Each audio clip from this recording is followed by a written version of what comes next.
नमस्कार दोस्तों, मैं आपका एडवोकेट करण भानुशाली आप सभी का स्वागत करता हूं मेरे यूट्यूब चैनल में। आज हम ये जानेंगे कि कोर्ट मैरिज होता क्या है और किस तरह से इसे किया जाता है, इसके लिए क्या डॉक्यूमेंटेशंस लगते हैं, क्या प्रोसीजर होता है और इसके क्या सर्कमस्टेंसेस और कॉन्सिक्वेंसेस होते हैं।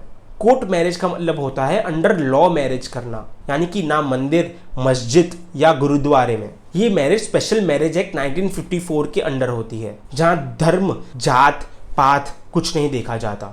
सिर्फ दो लोगों की कंसेंट होनी चाहिए, दैट्स इट। ये शादी सेक्युलर होती है और इसके सारे ही डॉक्यूमेंट्स लीगली वैलिड होते हैं। किसी भी वीज़ा, जॉब या प्रॉपर्टी के डिस्प्यूट में इस डॉक्यूमेंट को मान्य किया जाता है और आपको इसका बेनिफिट मिलता है। चलिए अब हम बात करते हैं कि क्या डॉक्यूमेंट्स की ज़रूरत होती है जिस पर लोगों को सबसे ज़्यादा कन्फ्यूजन होता है। कोर्ट मैरिज के लिए ब्राइड और ग्रूम दोनों के ही Aadhaar card, PAN card, passport size photo, address proof के लिए इलेक्ट्रिसिटी बिल या rent agreement, affidavit stating date of birth, marital status and nationality, 3 witnesses जिनकी एज अबव 18 हो, उनके आईडी प्रूफ्स, और अगर दोनों ही पार्टनर्स में से किसी एक का डाइवोर्स हुआ हो तो डाइवोर्स डिक्री कोर्ट की। इन केस ऑफ विडो और विडोवर, जो उनके स्पाउस थे जिनकी डेथ हो गई है, उनकी डेथ सर्टिफिकेट लगेगी। और हाँ, ये सारे डॉक्यूमेंट सेल्फ अटेस्टेड होने चाहिए। चलिए अब हम समझते हैं legal process step by step. Step 1 है नोटिस ऑफ इंटेंडेड मैरिज।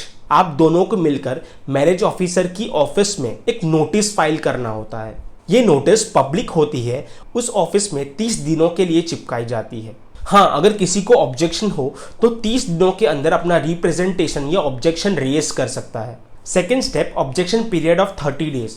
अब जब ये ऑब्जेक्शन पीरियड लैप्स हो जाता है, यानी कि 30 डेज जब पास हो जाते हैं और कोई ऑब्जेक्शन या रिप्रेजेंटेशन रेज नहीं होता, तो उस सिनेरियो में ये प्रोसेस आगे बढ़ता है। थर्ड होता है डेट ऑफ मैरिज रजिस्ट्रेशन। 30 दिनों के बाद ब्राइड और groom along with 3 witnesses appear करते हैं मैरिज ऑफिसर के सामने और सारी फॉर्मेलिटीज करने के बाद आपको मैरिज सर्टिफिकेट मिल जाती है। 1 point to be noted, her state में ये प्रोसीजर स्लाइटली डिफरेंट होता है। अब चौथा सवाल कि सर, कोर्ट मैरिज को हम सीक्रेट रख सकते हैं या हिडन रख सकते हैं क्या? तो इसका जवाब है नहीं, क्योंकि जो नोटिस आप मूव करते हो मैरिज ऑफिसर के पास, वो नोटिस पब्लिक होता है। वो उस ऑफिस में स्टिक किया हुआ होता है कि कोई भी 30 डेज में आके अपना ऑब्जेक्शन या रिप्रेजेंटेशन रेज करे। अब इस सिनेरियो में अगर कोई ऑब्जेक्शन रेज कर देता है तो मैरिज रजिस्टर होने से रह जाएगी।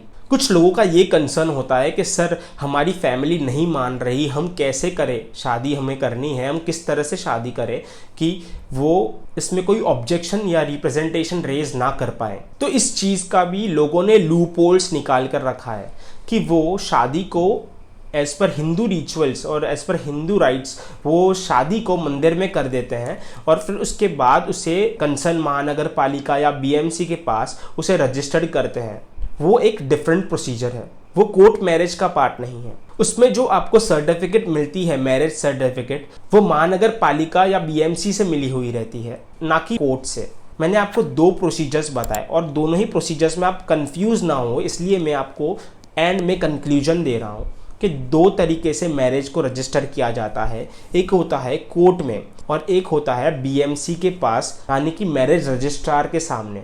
अगर आपको इनमें से कोई भी ऑप्शन अवेल करना हो और आपको कोई कन्फ्यूजन हो तो आप हमें कांटेक्ट कर सकते हैं और हम ट्राई करेंगे कि हम आपकी उसमें हेल्प करें। मेरा कॉन्टैक्ट नंबर और एड्रेस मैंने डिस्क्रिप्शन बॉक्स में शेयर किया हुआ है, ताकि आप अपने क्वेश्चंस या कोई डाउट हो तो आप मुझे कांटेक्ट कर पाएँ। सेकंड ऑप्शन को तब यूज़ किया जाता है जब लड़का या लड़की इन दोनों में से किसी भी एक फैमिली की कंसर्न नहीं होती। तो उस सिनेरियो में दोनों ही कपल्स जाकर मंदिर में शादी कर लेते हैं और उसके बाद वो बीएमसी में मैरिज सर्टिफिकेट के लिए अप्लाई कर देते हैं, जिससे उन्हें बीएमसी के थ्रू मैरिज सर्टिफिकेट मिलती है। दोनों ही प्रोसीजर्स अलग अलग है। इस वीडियो को बनाने के पीछे मेरा ये इंटेंशन था कि लोगों को जो कन्फ्यूजन होता है कोर्ट मैरिज और बीएमसी मैरिज सर्टिफिकेट से, वो क्लियर हो जाए। आई होप इस वीडियो में आपके सारे डाउट्स क्लियर हो चुके होंगे। तो इस वीडियो को शेयर करना ना भूलें अपने दोस्तों के साथ जो शादी करना चाहते हैं, कोर्ट मैरिज या जिन्हें मैरिज सर्टिफिकेट चाहिए।